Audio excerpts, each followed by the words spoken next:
all this just all started to happen at once just because I applied myself and I wasn't afraid to fail and I wasn't afraid to take that risk because there's nothing wrong with starting all over.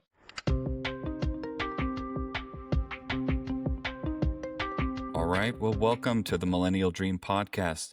Today I have Paul Pace, documentarian, host of Paul's Pod, and announcer for Kingdom Combat Championship.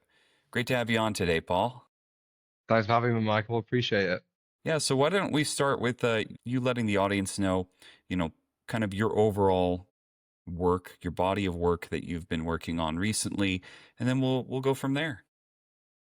Yeah, so I've had a very eventful couple of years, I'd say, doing loads of different types of work. I was at a production company for the last year and a half. Well, it was about 2 years ago, but I was there for about a year and a half, where we did like a lot of social media client work for like brands like Netflix. We did like a lot of their social premieres. Did loads of brand campaigns with like Jägermeister and Deliveroo.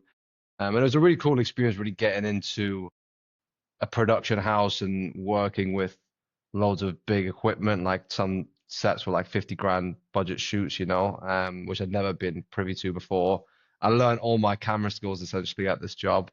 And then around February, I left that job. I decided to kind of go things on my own. And I'm currently living in Thailand, working for one of the biggest MMA gyms in the world, kind of running their YouTube content. And kind of in the middle of all this too, I've started my own journey of making my own documentaries. I'm in the middle of two documentaries at the moment. One of them is on a Slovenian fighter, who I'm sure we can speak about later on. But it's kind of the story of a man at the end of his career with his own personal struggles from his own past life experiences. And then the polar opposite is on a fighter called Chanel Dyer, who recently just signed for the UFC, and she's kind of one of the young prospects in the UK. And at the side of all this, doing my Kingdom Combat Championship commentating and also developing ideas in my own time too. Truthfully, I'm just a very my mind is always going a million percent. I'm always thinking about ideas, and I've always kind of had that in me where I'm always thinking about, oh, this would be cool, or what would it look like if this happened? I'm just someone that I don't like to be put in a box. I think being put in a box limits you in certain ways. And don't get me wrong, it's not to throw shade at any other people that kind of are in one category, because there are so many incredible people that do their own thing. And I'm a big believer in everyone doing what makes them happy anyway. But for me, I like to just try out as many different things as possible, and I think I just enjoy a lot of things, so I just want to try it all. Awesome. So, let's kind of go back to the beginning. So how did you get started, when it comes to, having the camera in your hand from a filmmaking perspective, and creating other types of digital content? Where did you get started? How did that interest develop in your life? Well, it's actually something I only really realized a couple of years ago, but Hmm. some of my strongest memories as a child was going to the cinema. We didn't really have a lot of money, but the cinema was something that we could always go to, primarily with my dad more than my mum. And I was actually having this conversation with my mum the other day where she was kind of saying, this is not something that's happened as many times as you remember, but in my mind, it happened almost every weekend. That's what it felt like. And I think just going to the cinema and just being always fascinated by movies is kind of something that was drilled into me at a very young age. I mean, even when I was even smaller, I always used to love being on camera when my mum and dad had the videotape out. Hmm. I used to play football on my balcony in my mum's apartment, and I'd also I'd like play football. I don't know if you've got an American audience, so I'm on about soccer, not American football, but Yeah. uh, and I'd run and I'd like as I was playing football, I would commentate over myself playing. So I'd like be imagining that I'm in like a Champions League final, and I'd be like commentating over the game. And any opportunity to kind of get in front of a camera, I'd always be fascinated. Or even, funny enough, in the same conversation I had with my mum recently, whenever she would record, I would always like be like, oh, I want to see what's behind the camera as she was recording. In a way, I never really realized it, but from a very young age, I was always fascinated by cameras and films. And as I've grown up, I love watching TV. I'm a big like film and TV series guy. And I think naturally I also just love people. I left Malta. So I'm from Malta. That's where I was born. I'm Maltese English. But I left Malta when I was, well, a week before I turned 18, and it's now been 8 years since I left. In the last 8 years, I've developed so much as a person. I've lived in many different places, many different cultures, many different experiences, and I just love people, man. I think I mean, this is how me and you met. For people that don't know, me and you met in Tokyo having some pizza, Yeah. and I just love speaking to people. And I think my passion for wanting to create something like documentaries and hopefully eventually film one day kind of just led me down this path a few years ago where it was 2020 and lockdown had kind of just started happening and everyone kind of was like losing their minds like we all were, like no one knew what was going on in the world. And I felt like it was a time where people either kind of really fell into a dark place or somehow managed to use the bad circumstances to their benefit. And I feel like for me, I was like, okay, well, I've got nothing else to do. I'm going to start a podcast. And this was in my uni bedroom, and it was literally like a small uni bedroom, but it was the biggest bedroom in the house. And I'm not sure, I know the culture in America with universities like sorority houses and is it alpha houses? Is that what they are? Yeah, yeah. The Greek houses is the term. Yeah, yeah, Yeah. yeah. In the UK, the best way I can describe it is where I was, at least in Leeds. Just imagine like streets upon streets of like over 100 houses, and each house is like 5 bed houses with loads Hmm. of students. So it's just the coolest Yeah. place to be when you're like 18 to 22. And I was just surrounded by loads of creative people. Like I was surrounded by loads of really cool DJs. Electronic music is a really big part of like the university culture, I'd say, in the UK, which also comes with like really trendy, edgy fashion students, loads of people that were into all types of fields. I was just always mixing in with these people. So I was like, oh, well, my favorite podcast that I'd ever listened to, people like Joe Rogan. I think one of the best things about him is that you never know who he's going to have on. He could Hmm. have a neuroscientist one day, he could have an MMA fighter on the next day, he could have a politician on the next day. And I always found that interesting that he never stuck to a box. He just wanted to speak to people who he found interesting. Yeah. And that's what I A wanted to do. wide breadth of conversations, that kind of Yeah. spark your own personal interests. And also in places where that I could obviously learn from. I mean, that's also one thing that I really love about speaking to people is that you're always learning by speaking to people with experiences. So that was really the starting point, I'd say, of me creating content was I was doing this by myself. The way I had my bedroom laid out to start this podcast, by the way. So I had my bed, which I had to flip up onto the other side of the wall. Once people were in, you couldn't go in or out. It was like you're locked in. I had one sofa armchair and then another sofa arm, and I basically attached the mics to the sides of my cupboards. I'm not sure if you attach any photos to these videos, but I can send you some photos if you like. Yeah, yeah. I can put And those in the show notes. yeah, and it was just me having the best time of my life. Like I didn't care if it was filmed on iPhones. I didn't care if I was using like the minimal equipment possible. Like to me, I was just like, wow, this is like a dream. Like I'm just doing what I love to do. And Focusing then on after, focusing on the process rather than the specific equipment, it's, valuable, I think. yeah, I think there's a lot of people that think that to start something you need to have everything. Hmm. And I think a lot of the time starting is just doing it and failing.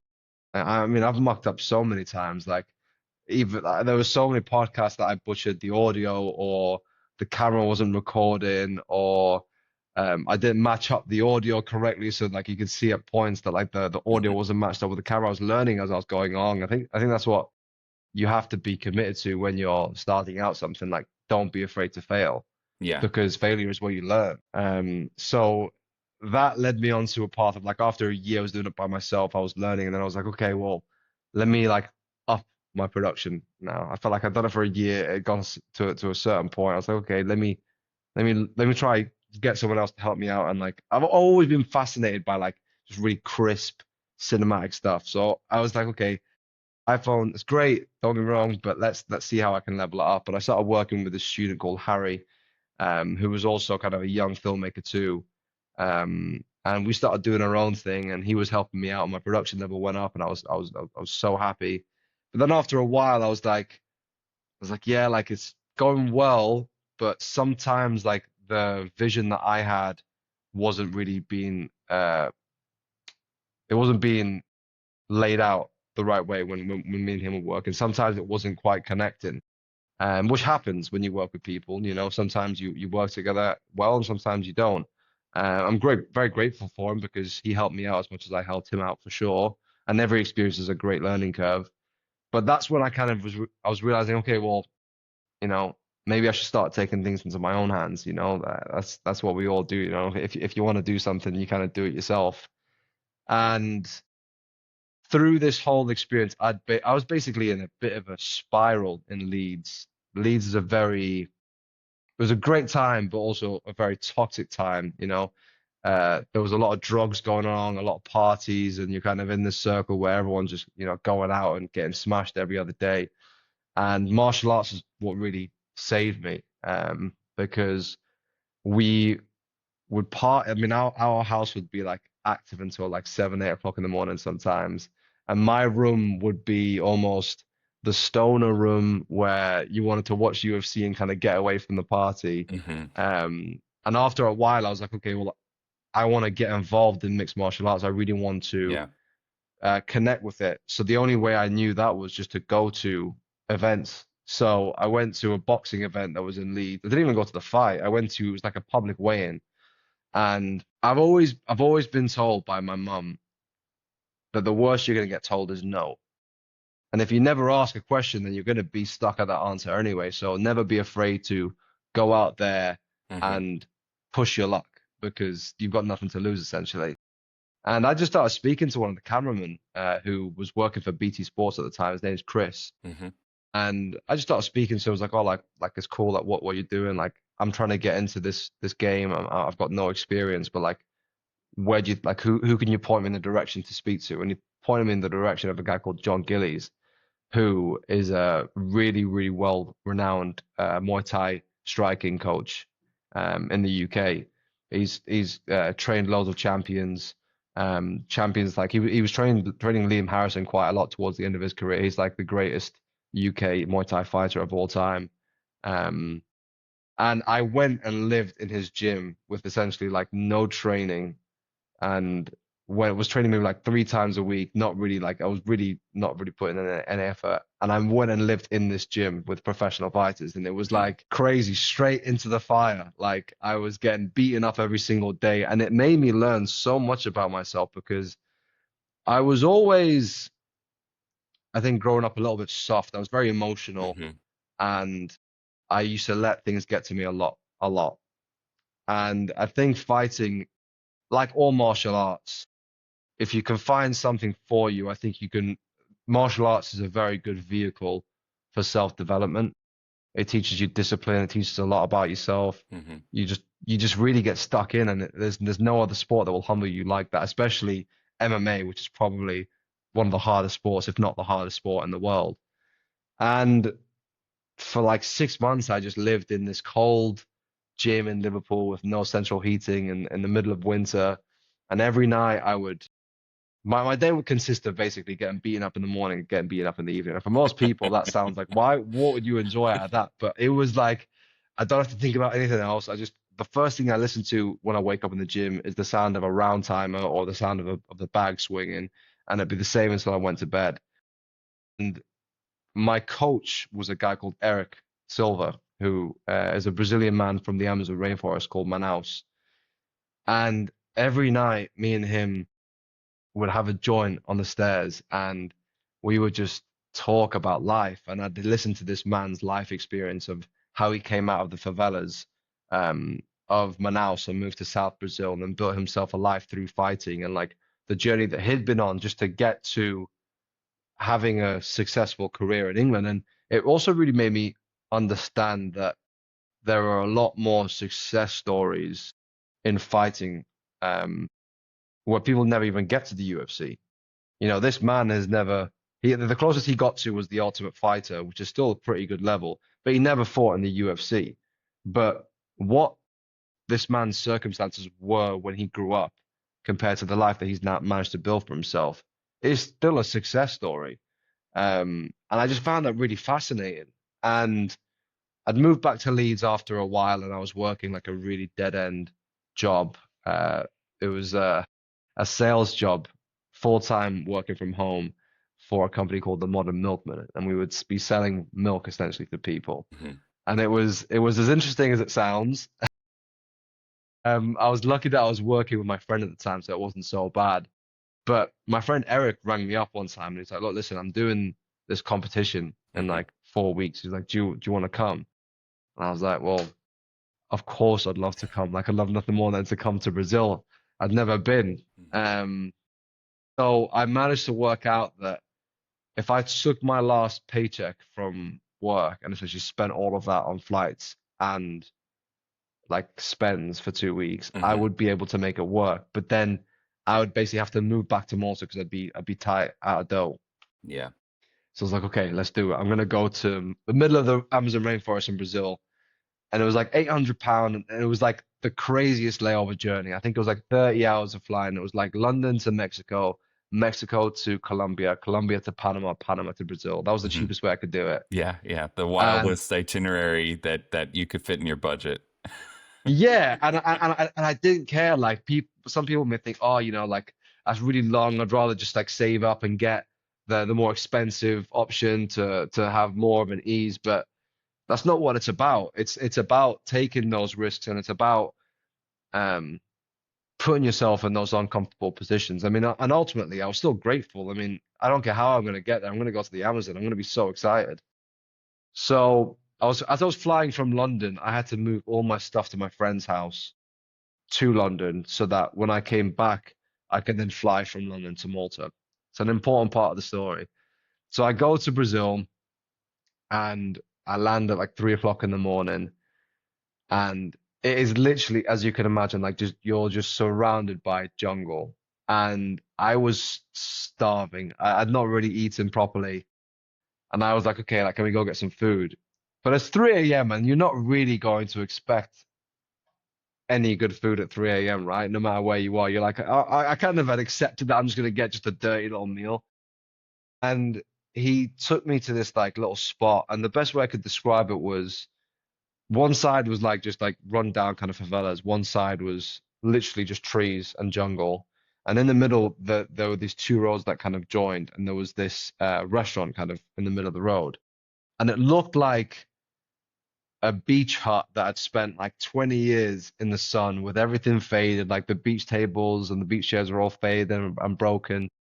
There's no, there's no one other than the locals there. So I'm like the tall gringo, like sticking out like a sore thumb. And I was like, I don't know what to get, just get me something. And it was a real Anthony Bourdain moment for me because it was somewhere that like you look at it from if you were to be judgmental from the outside and you just look at this place, you think, oh, this looks like a really run down, like scrappy looking place. Like there's it seems like a bit dodgy, like you kind of really heightened with your awareness, and I just want to get some food and get out of here. And there was just something so magical about the rawness of where I was, who I was with, the time that it was in the jungle, surrounded by this whole culture that I've never experienced. And I just got this beef burger, and it was so simple, but like the beef burger was honestly one of the best meals I've ever had. Like the lettuce and the tomatoes Hmm. were like just so juicy and flavorsome. The beef was unreal. And I think maybe because my expectations weren't that high anyway, it just made the experience just so much better. But the reason I went to Brazil was I was like, okay, well, this guy is so interesting. I want to tell his story. So I kind of skipped a bit there. Sorry, my bad. Um, but so I'd gone and I'd basically like borrowed loads of equipment from friends. I kind of like Hmm. borrowed a camera from this guy, borrowed a Yeah. mic from this guy, and just kind of just I'd never used any of this equipment. I was like, I'm just gonna film. I don't know what it's gonna look like, You just but I'm figure just it gonna out as you go. use exactly, yeah. I just know that my friend has got an interesting story, And I know that based on what I like simple, handheld shots that are stable. And I know that if I just film enough, I'll be able to get something out of it.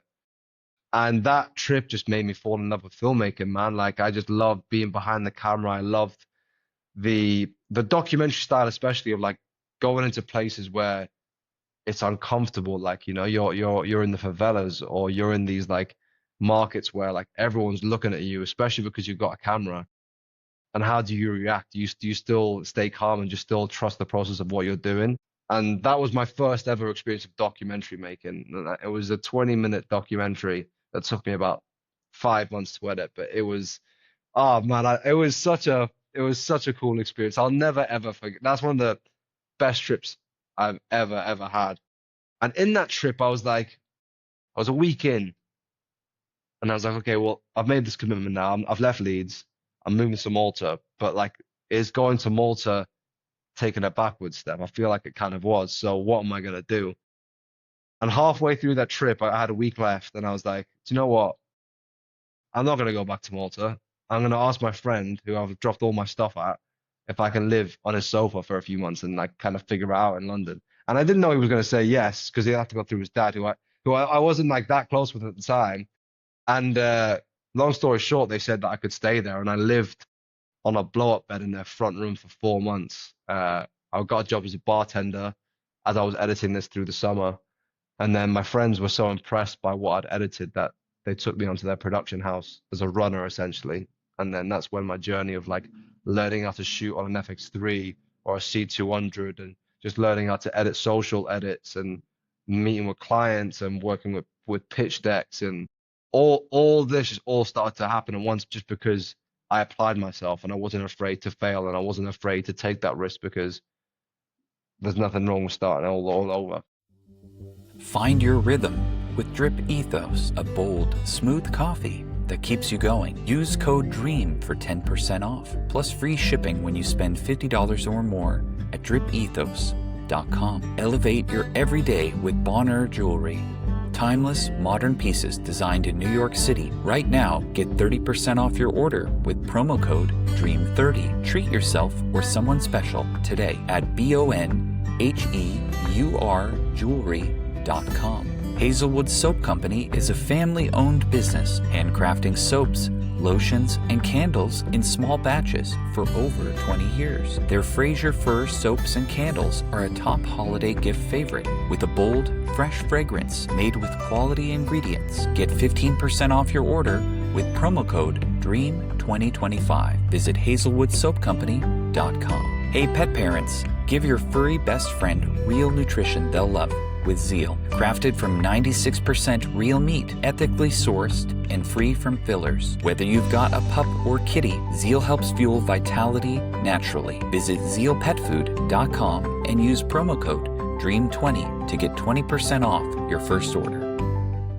You were mentioning, focusing on a few elements of craft, and I kind of want to go back to that. So, you said you really like to focus on getting a cinematic look. And what are some of the things that you've found has allowed you to achieve that? I think just watching people and watching stuff. Like a big inspiration to me is Casey Neistat. So this is his Do More. So there was a video that I watched.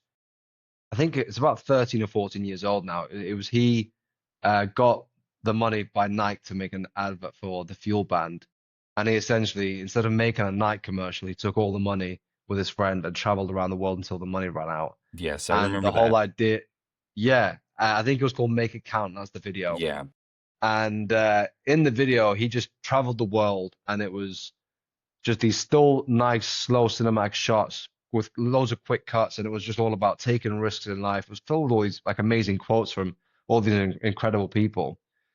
And I just remember watching this guy, and I was like, wow, like I am so inspired to do something with my life through this video. And in the video, he gets a tattoo which says "Do More," which is I took as, and what he says is, it was just his instruction to always know that you can do more and always push yourself and never kind of be satisfied, which is something that the never satisfied part, something that comes with a lot of creators, I think, is that you always push and you're never really satisfied with what you do, which is kind of what keeps you going. Um, but yeah, his daily vlogs, and then again, just more films and TV series. I was just always like fascinated about like how this was made and what why this was done in this way. And funnily enough, I did A levels in England. I did film and media, and the technique I learned some techniques of it was the first time I realized like how everything that you see in a shot has to have a purpose and has to have a scene. And it was just these, and funny enough, the teacher and I never got along, and I actually failed. I got an E, and she kicked me out after 1 year, which is funny now considering what I'm doing.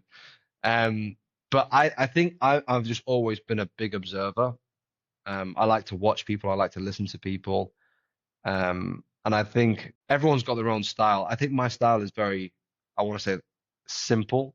Obviously, nothing is quite simple, but like I like to, with my documentary style at least, I've not gone into film yet, but with my documentary style, I just like to shoot and tell the picture of what's already there and just kind of make that shine. That's kind of where I think my work shines. There's some like in my experience in working in the social media field, like that's just like a whole different ball game. 'Cause that's like just quick, crazy, yeah, that's crazy shoot. And I know some incredible shooters. Shout out to Bailey, KNMA, like E and Sinset, those type of guys. They do some incredible stuff. Um, but I think just like slow pace, really letting the scene sit, documentary style films is like really what I feel like I connect to the most. And I can only I forget who there's a really famous music producer and I always forget his name. He's got a really long grey beard and long grey hair. I'm not sure if you know the guy I mean, but he always Rick Rubin, that's his name, Rick Rubin. He always has said, trust your own gut, Hmm. make stuff that you want to make, and that's all that you need to focus on. You can't focus on what you can't make stuff because you think people will like it. You need to make stuff because you like it. And that's kind of the principles that I go by. Awesome. And so you are at the creative studio, you know, how do you go from there to becoming an announcer for KCC? So I'd basically met this man and his son, Jay Campbell, and his son, Curtis Campbell, whilst I was in Liverpool. And my relationship with them kind of grew on a personal level. More like we're very good friends. I'm specifically quite close to his dad. Curtis Campbell is a UFC fighter. He's just signed for the UFC. And I've always been doing my thing, and Jay and Curtis have always been very supportive of what I was doing. Jay just spoke to me one time and he was like, "Oh, listen, I think, there might be an opportunity with Kingdom. I think they're looking for someone to come on and kind of be their commentator." And immediately I was like, "Yeah, I'm all over that. Like that sounds like that is like a dream." Of course. So we set up a meeting with Gav, who runs the show. We went out for some lunch, and he just kind of told me about his plans. And I was just blown away. I was like, "Yeah, like this sounds like a really cool opportunity." I think from what I was told, for what their vision was, I was immediately sold. The first show I did it for free, just because it's a level of like, number one, I've never been given this opportunity. I need to prove myself, so I Hmm. don't mind doing it for free. And also, like, if you need to prove, I think it just comes down, yeah, you need to prove your worth. Like, sometimes it's not all about money. Hmm. Money will come. I'm a big believer in like money will come. Obviously, you need to know your worth, of course, but if you believe in something, then the money will come. Just follow what you love. Um, and yeah, I just fell in love with it. I really connected with Gav.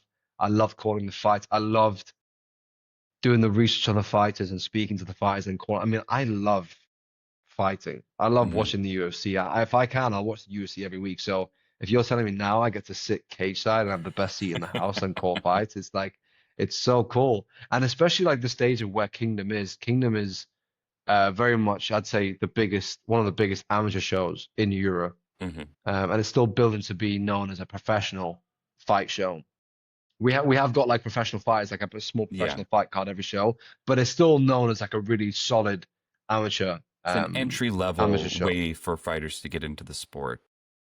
Yeah, like you have like guys that are making their amateur debut, but then you also have like the best amateurs in Europe competing for championship belts at amateurs. So it's a really, really good test.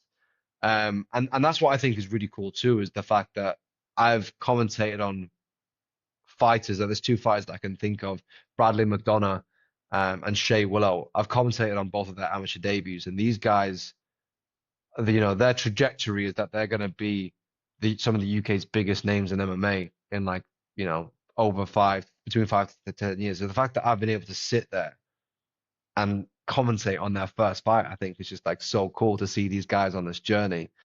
And it's also like, the guys that I've looked up to, the guys that follow that cover the sport at the highest level now, it's like I look at it and go, well, they had to build their own legacy to get there. And I feel like this is the start of my legacy that I'm building and being in the sport. And what's interesting, actually, I'm not sure whether you can see it, but I've got a black eye because in 5 weeks, Hmm. the commentator is actually going to be fighting on the show.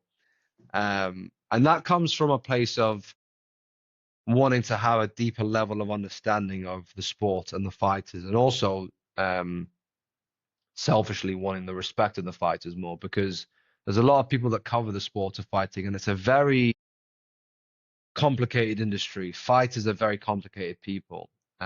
It's a very emotional sport. And I've trained for a long time. I've been in gyms. I've had like interclubs. I've had like a few charity fights, but I've never had like a full sanctioned amateur fight, no shin guards, weight cut. And I'm experiencing all that now. And I think that is going to be like good experience that I can then bring to my filmmaking, especially when you're working with fighters. Like if I'm also going to do this documentary on it's like a short YouTube documentary on a fighter called Nico Carrillo, who's fighting on one in a few weeks. It's having that relationship with the fighter that they know, they have like an understanding that, okay, you've Yeah. fought, you've had that weight cut, so you know that like I'm going through a really tough time with this weight cut. So there'll be a level of understanding that he knows I've got to do a job in film and know that I'm prioritizing what's best for both of us, but also know that I know I know when to not step over the line, Yeah. which a lot of people don't quite understand, I think, in the sport. When you're understanding where they're coming from by Yeah. doing the process, by being there in the ring and understanding, what are they going through, not just in the moment and being in the ring, but all the preparations, all the things that are required that go unseen in a sense, to get to that point. Like you said, with being able to be at the right weight for the weigh in, and you know those things can be a struggle, to cut a few pounds, ahead of a weigh-in and make sure that it's the right amount. Like that's, that can be a lot. It's like what a lot of actors will do too. They really, really making Is it sure. method acting? Is that when they like really get stuck into Yeah, like what they're yeah. doing? Yeah. If they're not going to wear like a prosthetic or anything, I know Christian Bale's really into doing weight gain and weight loss, and it's wild. It's like, oh, I ate a tiny piece of butter for the day to try to cut 20 pounds in 20 weeks or whatever, and it's like insane Well, amount of he weight did a loss. mad transformation. Was Yeah, it The Machinist that he did and then went yeah, yeah. into Batman? Yeah, Crazy. yeah, that turnaround from those two films was insane. So I can imagine it's a similar type of struggle for fighters as well, because there's weight classes, and those who in my audience who aren't familiar with fighting, it's all about the weight class. And Paul, if you want to give a proper explanation there, I think it would be helpful, because there's a lot of folks who probably don't follow MMA in my audience. Yeah, so there's a lot less weight classes in MMA than there are in boxing. Mhm. In MMA, you've got, in the men's divisions, it starts from 125 pounds and goes up 10 pounds. So 125, 135, 145, 155. But then after 155, it gets a bit slippery because the gaps get a lot bigger. So from 155, it goes to 170. From 170, it goes to 185. And from 185, it goes to 205. For those guys from like 155 to 185, a lot of them are doing crazy weight cuts. Like I know firsthand of guys that will typically, before a fight camp starts, weigh at least 20 to 30 pounds over what their weight class is. And will typically, like I know some guys that will go into fight week, and I'm not sure what the difference is in from pounds to kilos, but I know guys will go into fight weeks with about 8 kilos, 9 kilos to lose in a week, Hmm. which is insane. Yeah, yeah, absolutely Um, insane. and I've been a part of it. Like I've seen friends cut like 7, 8 kilos in like a crazy amount of time.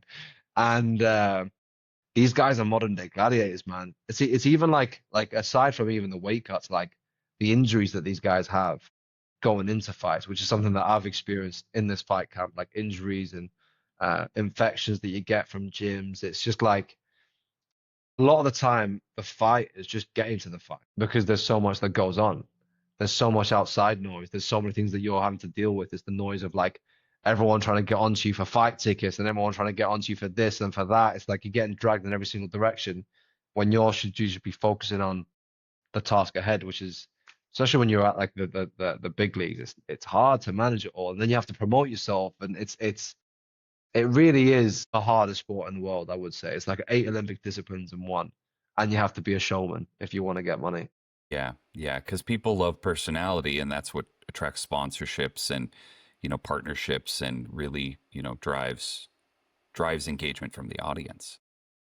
Of course, and it's a brutal industry because even like say if you're one of these guys who maybe isn't the most outgoing person because believe it or not, fighting is full of very insecure people, people that are very you know, fighting isn't really a sport that you get into, I think, if you're typically 100% sane or if you've not had like a really tough upbringing. Like it's very rare that you find people that have gotten into the sport because they just love it or because they've had the money, but I mean, a very rare case that we've seen recently was last year, Conor Benn and Chris Eubank Jr. fought, and they're like a case that you never seen, like these two guys who came from wealth, both their fathers were very successful boxers, and who didn't need to fight, but fought and got to a high level. You don't really see that in MMA.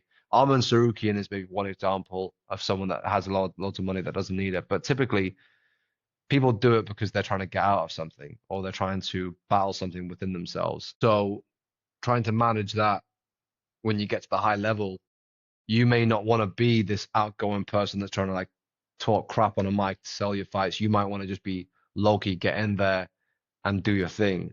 And that can only work really if you then really deliver Mhm. on fight night, if you're getting submissions or you're getting knockouts, because if you're just a low key person and you're not really in entertaining fights, you're not going to really make any money. It's just a fact of the matter. Um, so there's a lot of dynamics you need to be like hitting in order to have a successful career in MMA. But then again, like it depends on what do you want out of this sport. Are you trying to be a world champion with a legacy? Then obviously you want to go down the UFC route. But then some guys aren't really that bothered about it, so they'll just want to fight on just big regional shows and they won't really test themselves too much. But then they can end up making still a fairly good career financially if they're not bothered about trying to have a legacy. Yeah, yeah. So, something I want to chat with you about is how do you approach storytelling, especially when you're interviewing these fighters? How do you take what is you're seeing as that interesting story of their life and of their journey, and how do you make sure that that comes across to the audience, both in, how you set up the camera, how you set up the lighting, how you shoot additional footage, and how you structured the story? Walk me through your process. So it depends on the person, obviously. I'll use the documentary on the Slovenian fighter Bojan Jelva, to answer this.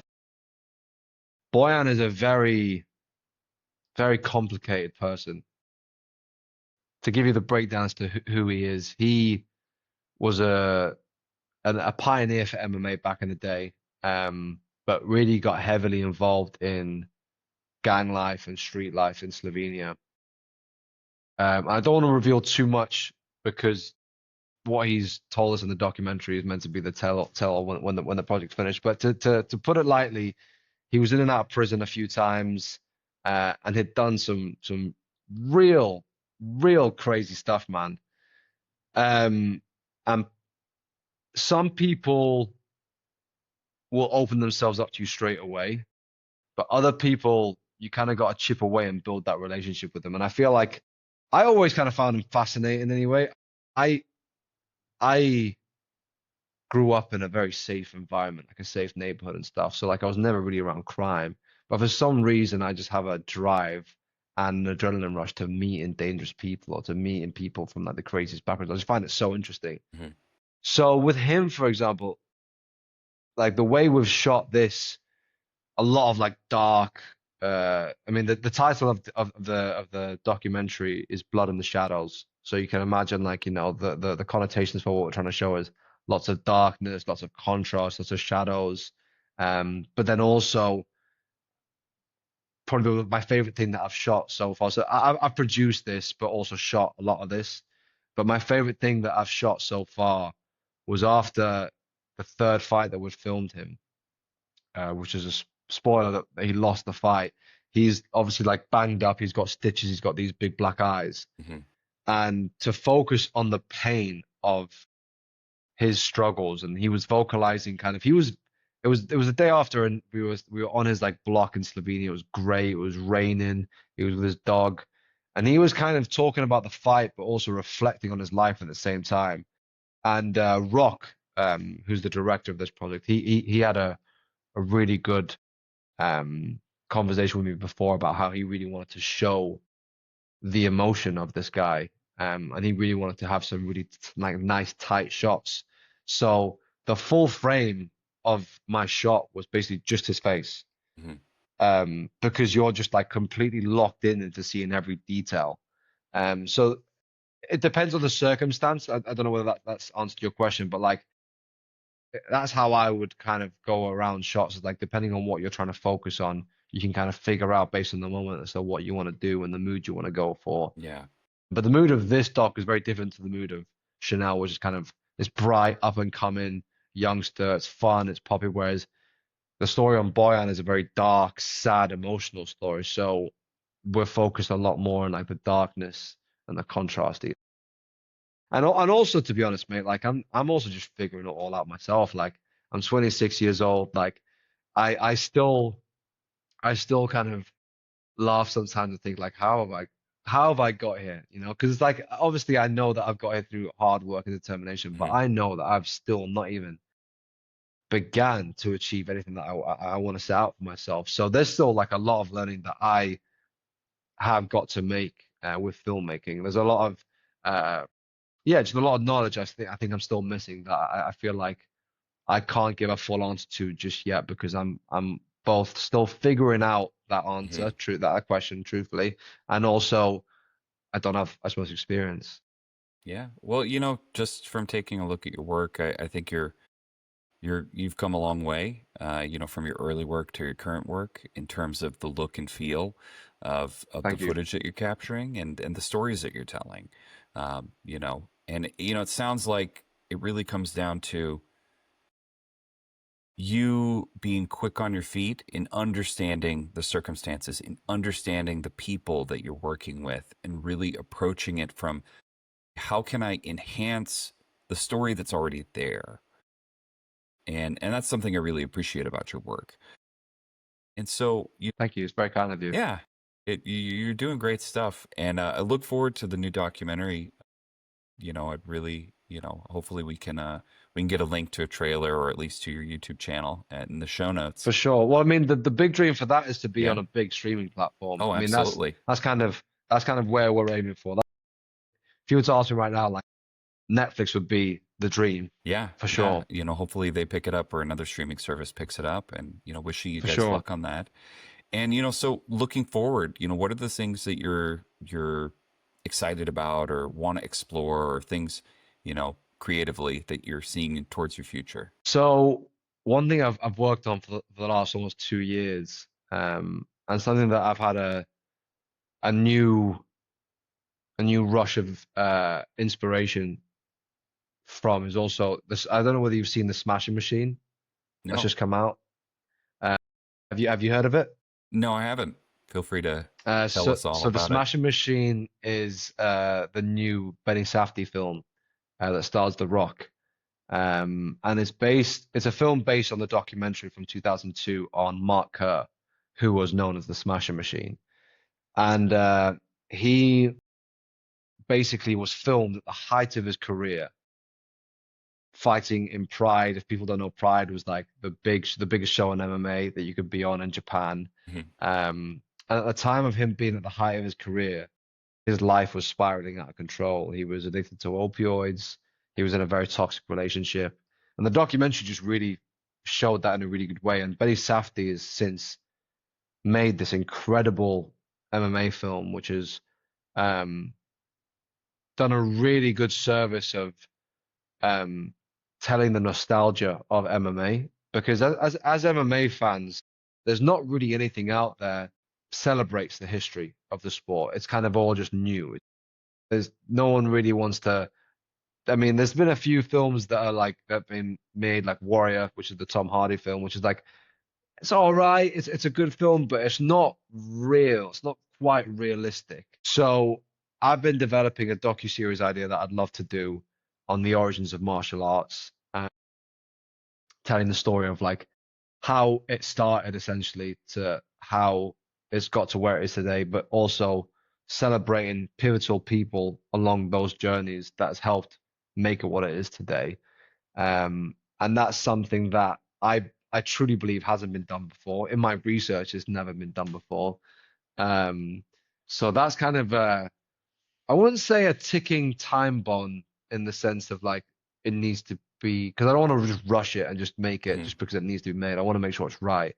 But with the way combat sports is growing, for sure, I would be surprised if someone hasn't had a similar idea already. So that's something I really want to develop, and that's like something that, if done properly Mhm. with my vision, that's like something that I see that like gets recognition from everyone in the MMA community. I think that's something that like the UFC want to promote, you know?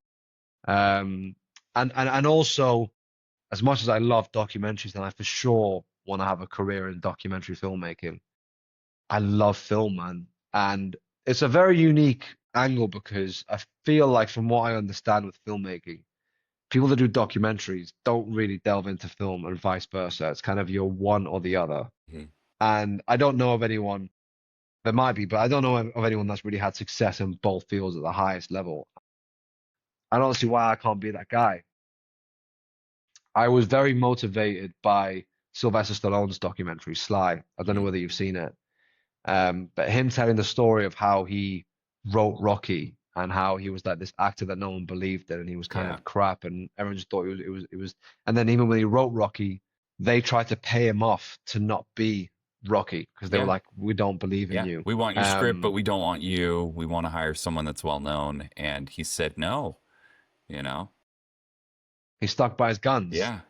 Yeah. Um, and that's kind of something that I want to do. I want to make the UK MMA Rocky story that's never been done before.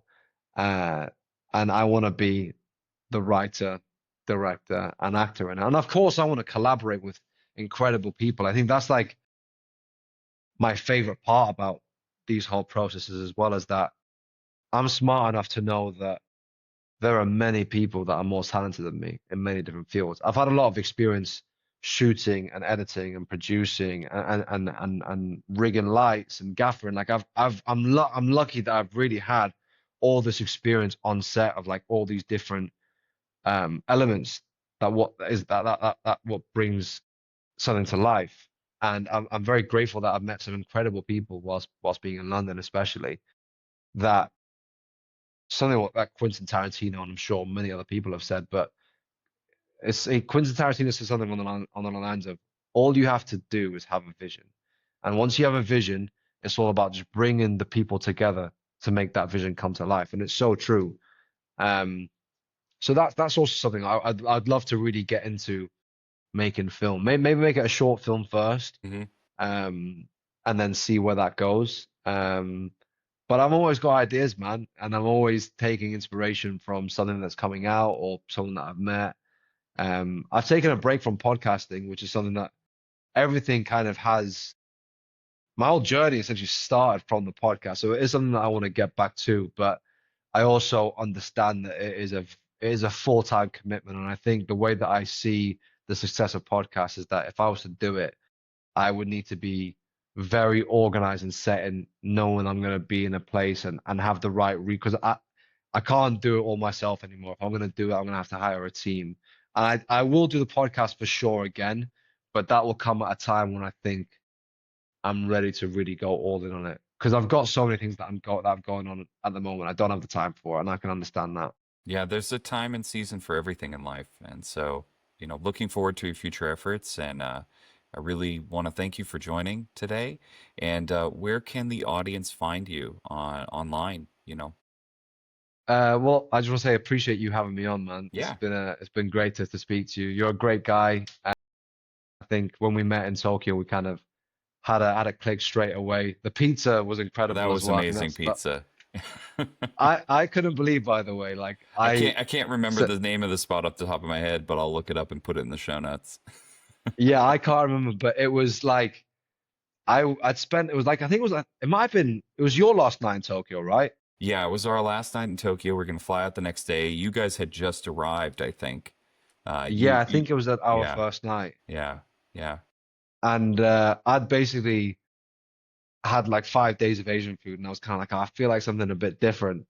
But in my mind, I was being a bit snobby. I was like, I can't come to Tokyo and eat pizza. Like it's kind of a bit crazy to do that. But then when we researched it, that Tokyo is actually one of the best places in the world for pizza. Little did I know. And the restaurant that we were in, crazy good pizza, man.